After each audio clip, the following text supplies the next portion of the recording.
Well, good morning. This morning, we're going to go ahead and make Icelandic Thunder Bread, or Rye Bread. And we are really celebrating a couple of things today.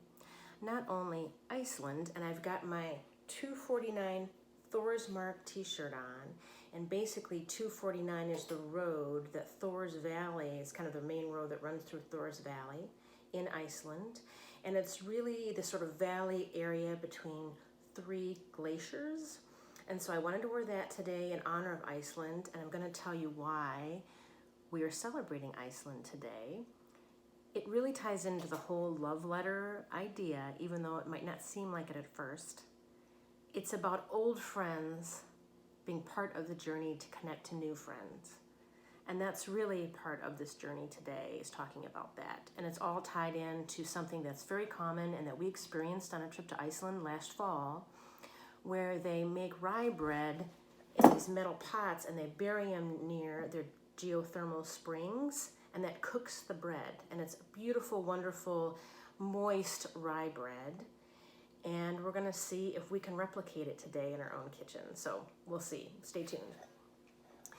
But the reason I wanted to tell you about Iceland and how this connects old friends to new friends, we wouldn't have even probably gone on this trip when we did if it weren't for an old friend.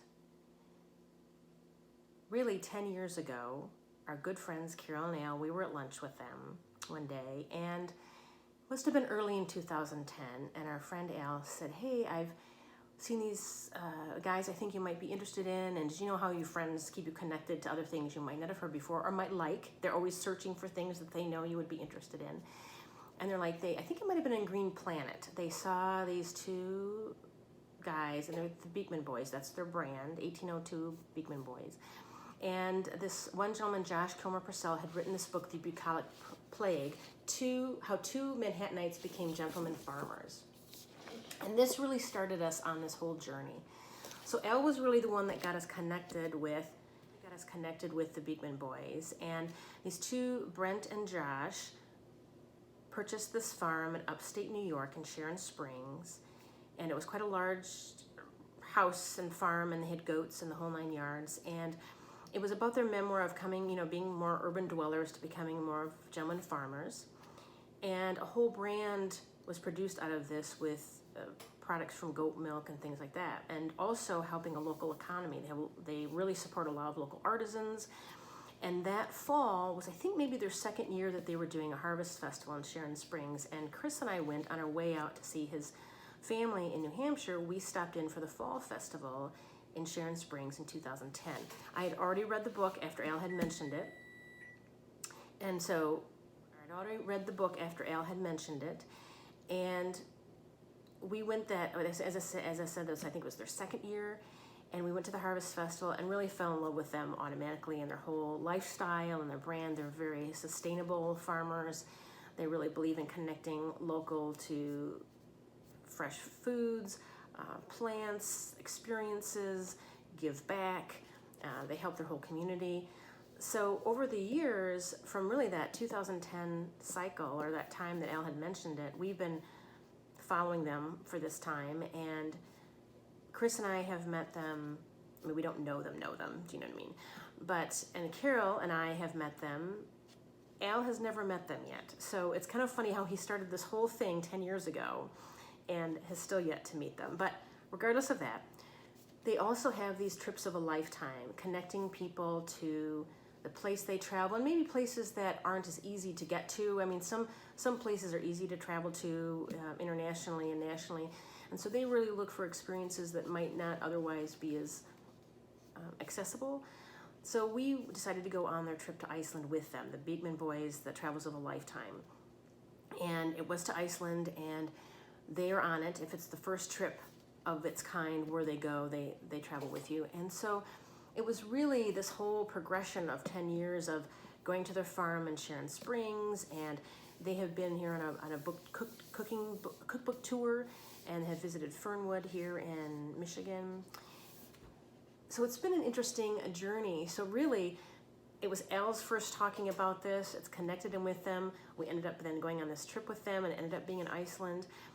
And we met so many new friends on this trip too. So we had an old friend connect us to people that we are still connected with. And in fact, one of the new friends made sure I had this. We had the recipe from the thermal springs, which this new friend had made, and it didn't work out as well. So she found a conversion recipe from Iceland that kind of converted that to our, I guess, cooking in a regular oven.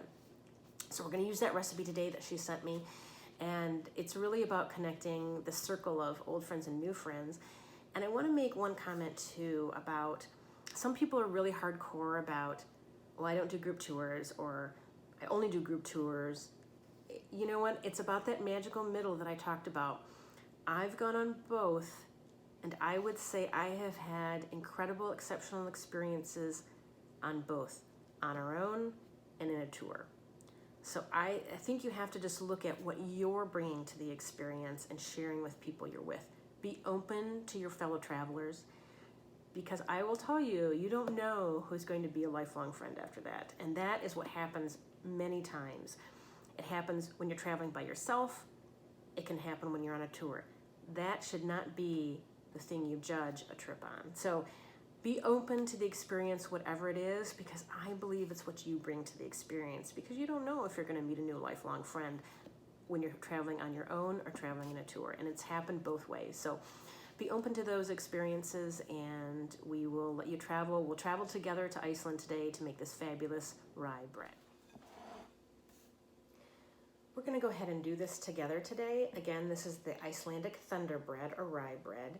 I do have some fabulous rye flour from Zingerman's in Ann Arbor, Michigan. And we had talked about Zingerman's before at one episode when I talked about Camp Bacon, or Bacon Camp.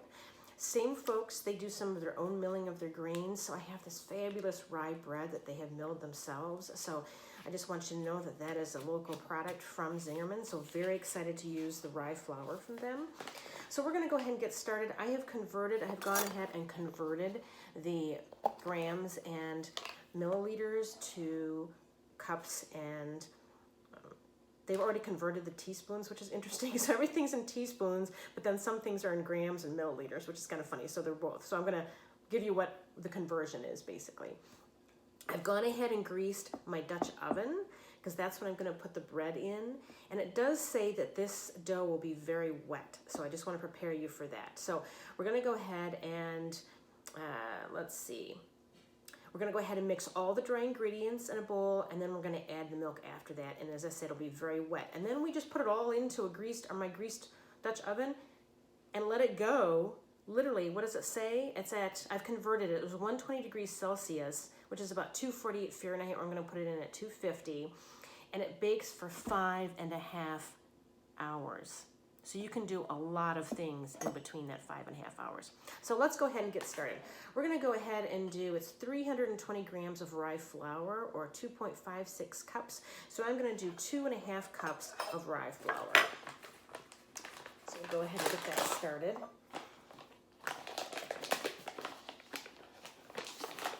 I mean, I can't wait to see how beautiful this is going to be.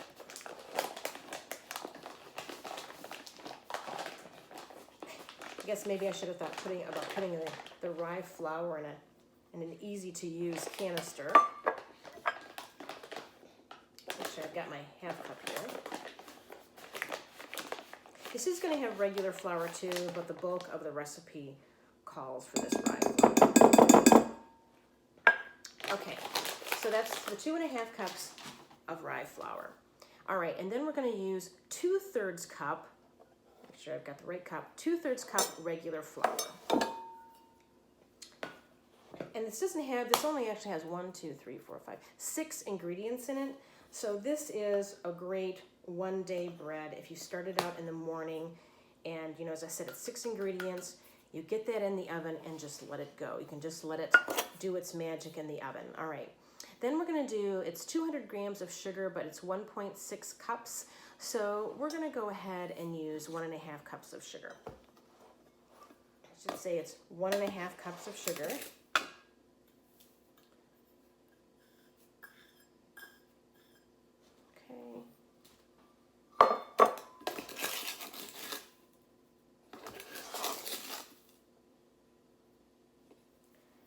Okay, that's the 1.5 cups of sugar. And then I'm going to go ahead and put 2 teaspoons of baking powder in with this. And that's easy. So that's 2 teaspoons. That conversion already was as it was, so that's good. So that's teaspoons of baking powder. And then we're going to go ahead and do a 1/4 teaspoon of salt. We're going to go ahead and do a 1/4 teaspoon of salt. And then we're going to go ahead and stir that around, and you know what's coming out? The dough whisk, because we love our dough whisk. And that is pretty much a given right now. I will tell you, on our trip to Iceland, we did, and this was on our own, we flew in a day ahead of time before the actual tour started, and we were able to visit 2, yes, I know, 2 artists' home and residences, both sculptors. And I'm not going to try to pronounce their names because I'd really goof it up. But you know how I love artist home and studios. And we were able to visit 2 when we were there. And it was fantastic. I couldn't have been happier. Plus, to a great museum exhibit tying William Morris to the Iceland community, which we didn't even know he had a connection to. William Morris was big in the arts and crafts movement in the UK. And he had visited Iceland several times with his family and spent, months there. And there was a whole exhibit on that experience, on his connection to Iceland, which we had no idea about. So that was another great exhibit that we went to before the actual tour started. So, okay, so we're going to go ahead and mix that up, our dry ingredients. And then basically we're going to go ahead and add 2 cups of milk to this mixture. And we're going to go ahead and stir that around. And yeah, I think it's going to be, this 2 cups is going to make it wet like it talks about. So we know this isn't, it's prepared us, so that's great. So an interesting thing to talk about is talking about new friends. When we first got there, Chris and I had the whole day to ourselves. As I said, we went in a day ahead of time. We went to those 3 great museums, actually. The museum with the William Morris exhibit, and then 2 house museums, artist house museums, which is fantastic. And then we went to this famous hot dog place that everyone goes to. It's like a little booth outside, and you go and stand-up counters or stand-up tables where you eat these hot dogs. And we were doing that. I mean, I can't say that particularly, and I like tube food. I like brats and Polish kielbasa and hot dogs and the works. But anyway, I can't say this was fabulous. But we were standing there outside, and this mother and daughter came up to us and said, "Hey, are you on the tour, on the Beekman tour?" And I'm like amazed. Like, how would you know this? We had no identifiable, anything on that would have identified us this way, because this was the day before the actual tour started.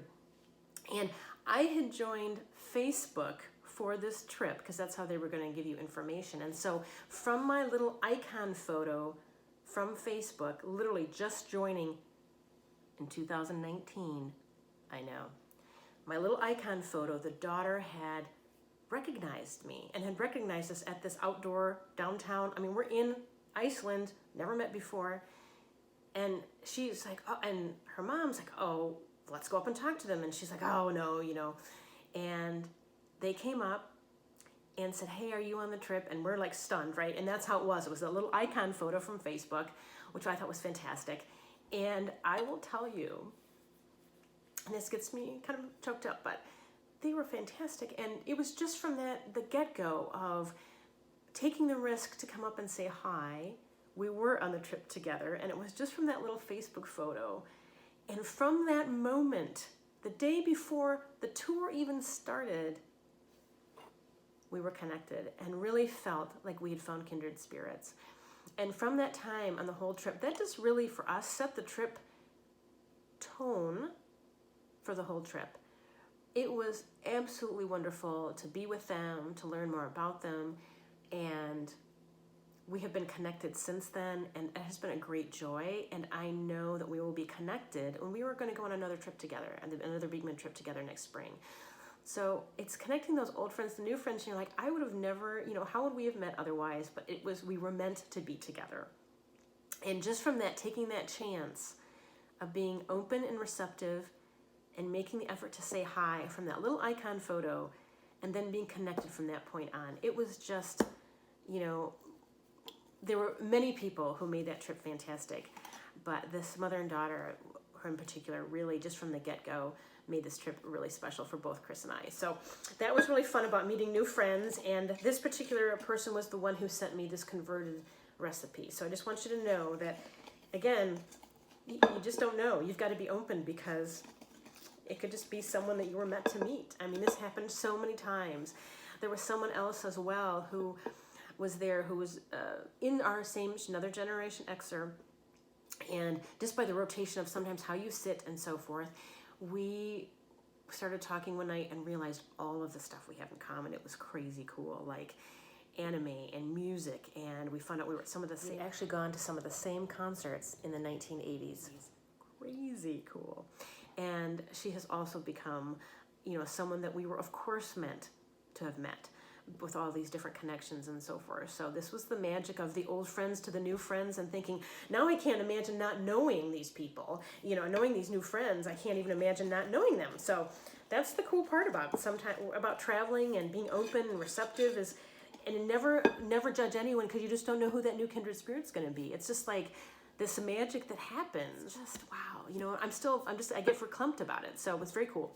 All right, so we've done that. We put the milk into our dough and our dry ingredients, and it's about as simple as, and we're going to go ahead and put it into the greased Dutch oven at, like I said, 250 degrees, and we're going to let it go for 5.5 hours. I have no idea how this is going to turn out. I'm thinking fabulously, but we're going to let it go. So we will tune back in when we know more on the progress. Well, I have to kind of keep you up to date on what I've been reading. So 2 separate books. A lot of times I'll have 2 books going at the same time. One will be sort of my downstairs reading, and one will be sort of my reading before bed book. So 2 books that I've been reading alternately are by Caitlin Crosby, You Are the Key, and she's the founder of The Giving Keys, which I will talk to you about in a minute. And the other book that I'm reading actually in my nighttime reading is Madeleine Albright's Hell and Other Destinations, a 21st Century Memoir, and it is fantastic. I've read several of Madeleine's books. I've met her a couple of times. Again, I don't know her, but at book signings, and then she was at a convention. I was at a national convention for the American Association of University Women, and she was the one that I first heard talking about, women have to stop circling the wagons and firing in, or that type of thing, that concept. So this is a very, personal memoir for her, and just fascinating read of some of the behind the scenes and of her time as a Secretary of State, but also what she's been doing, what led her to become the Secretary of State, but what she also does from a volunteer perspective and a support of democracy perspective. So a great read again by Madeleine Albright, and also this book by Caitlin Crosby, The Giving Keys. I wanted to tell you, several years ago, I've mentioned Catalyst before. I think I talked about Vivian Howard coming to Catalyst, this sort of leadership academy or leadership conference that comes to Kalamazoo. And one year they had Caitlin Crosby, and she started this nonprofit called The Giving Keys, and it's really allowing people to come out of homelessness for a job. And what it is she takes old keys that would use as a house key, and puts words on it, and it's really folks that are employees are from the homeless community. So it's getting people out of homelessness by giving them a job and something purposeful. And I had at this conference picked up a key that said love that I was able to pass on, and that's sort of the point too, is it's paying it forward to maybe somebody who needs it more than you do. And I'd had picked up a key or purchased a key that said love, and I passed it on to a good friend of mine who was going through some health issues at the time. And then I was given a key with the word fearless on it from another good friend right before we went on to tape a show on our local PBS radio station. I had been at a fundraiser with this girlfriend, and one of the things we bid on was to be a co-host on this radio show. And I could pick what I wanted to talk about, who I wanted to interview, and it was like a 2 hour long show, and I interviewed 4 people. So you got to do the kind of the set of what you wanted to do, and it was fantastic. And right before that, she gave me, and she was with me. She was kind of my handler. It was fantastic, and it was a great memory together. And she gave me this key that said "Fearless," which was really cool. But I've been reading Caitlin's book, and it was talking about turning imperfections into purpose. And I have got a lot of stickies, as you can see. I've tagged a lot of things, and you can find inspiration no matter what age you're at from various voices. And one thing that really struck me, and I actually was reading this morning, believe it or not, and it's so simple. We know this is common sense, but sometimes you have to read it in a different way for it to connect. And she said, here's the other thing.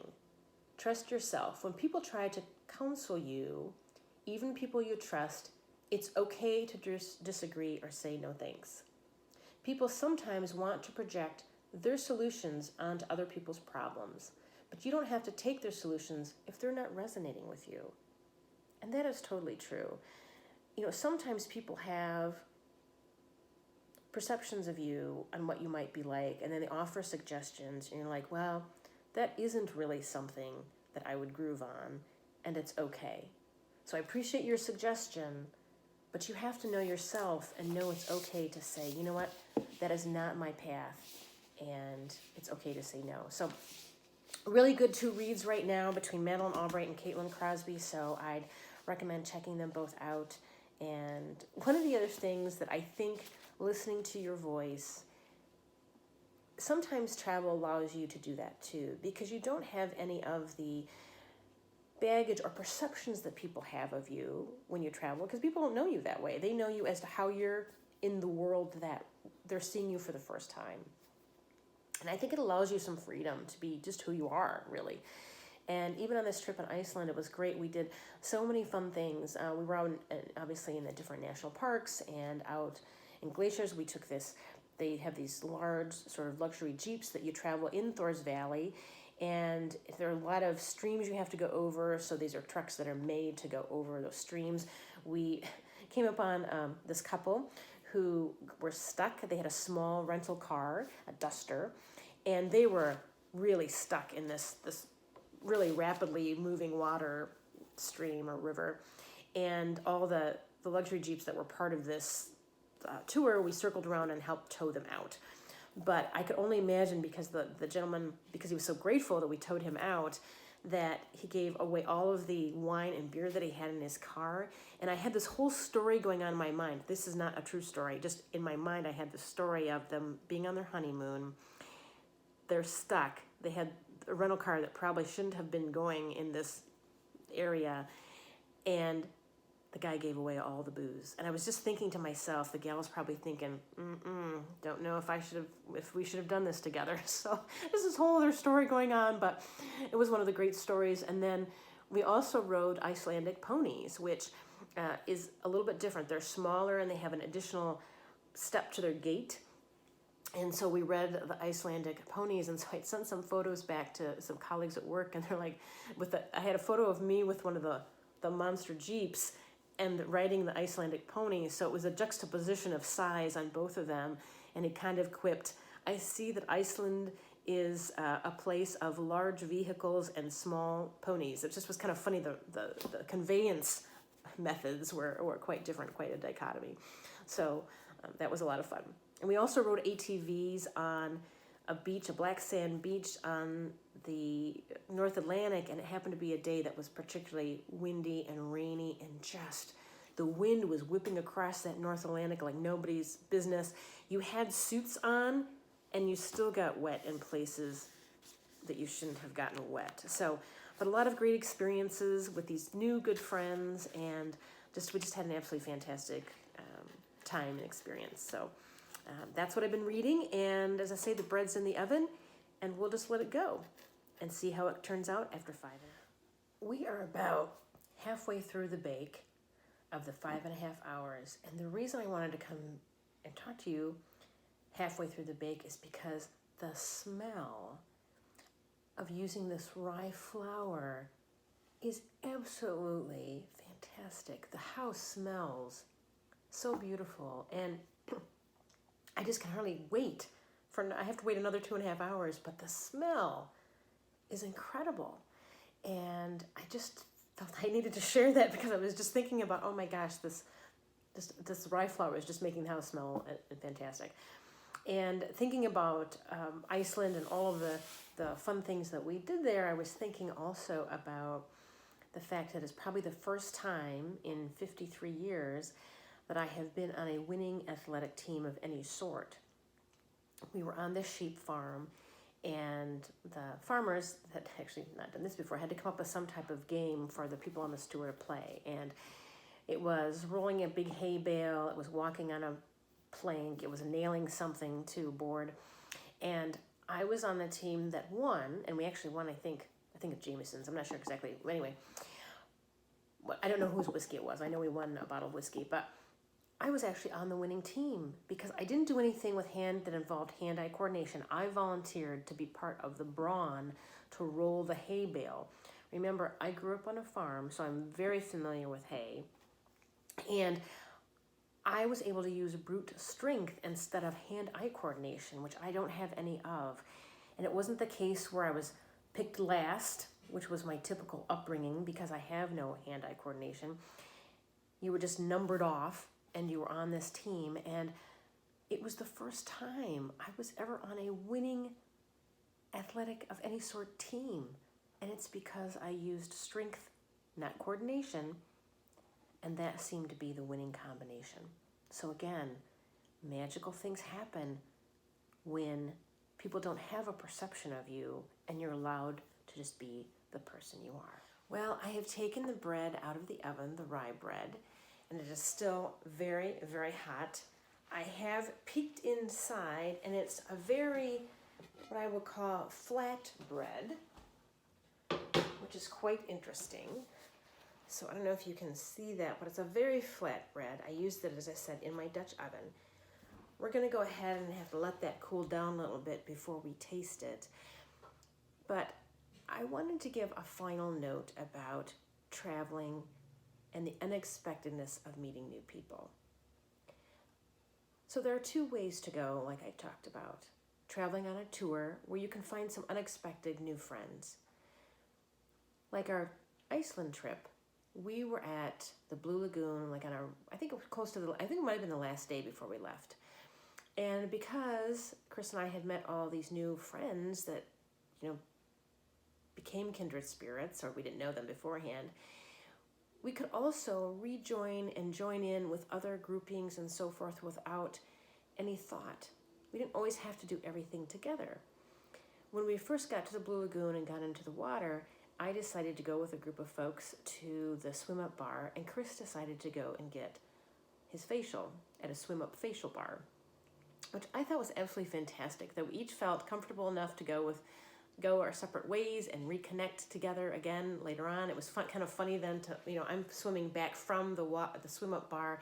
He's coming from the swim-up facial, and we actually sort of found each other in the middle of the Blue Lagoon, which was very cool.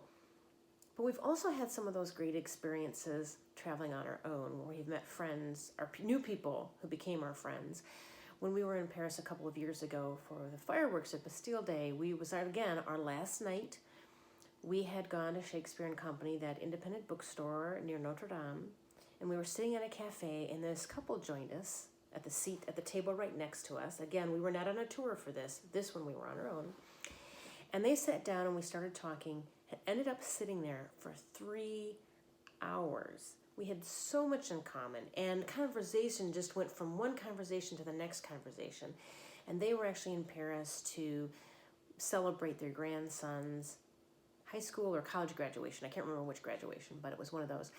And they were from actually the UK. So we ended up, as I said, sitting there at that cafe, which I don't think probably the wait staff was thrilled about, but it was absolutely fantastic. And we have been in contact with them since then, and that was actually 3 years ago. So we have had a continual conversation with these folks for 3 years.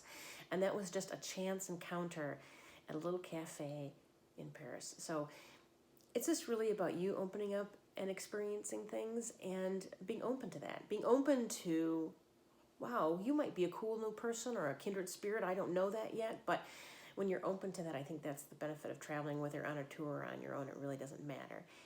And I really want to thank Al for this journey.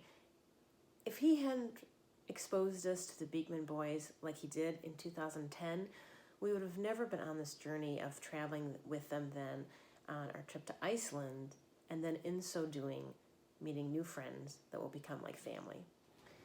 I think this bread has cooled down enough for us to go and have a wee bite, as I've talked about before, because I can't take it anymore. It smelled so good all day, and I'm incredibly curious how it tastes, considering it didn't rise very high in the oven.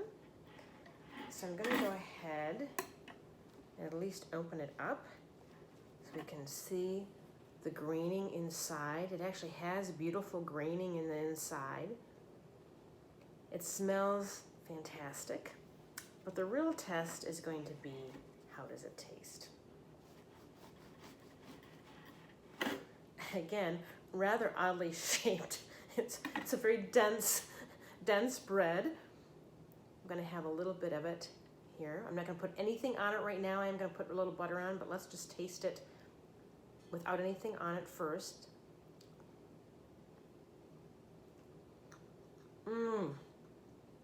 Wow. That was really good. Wow.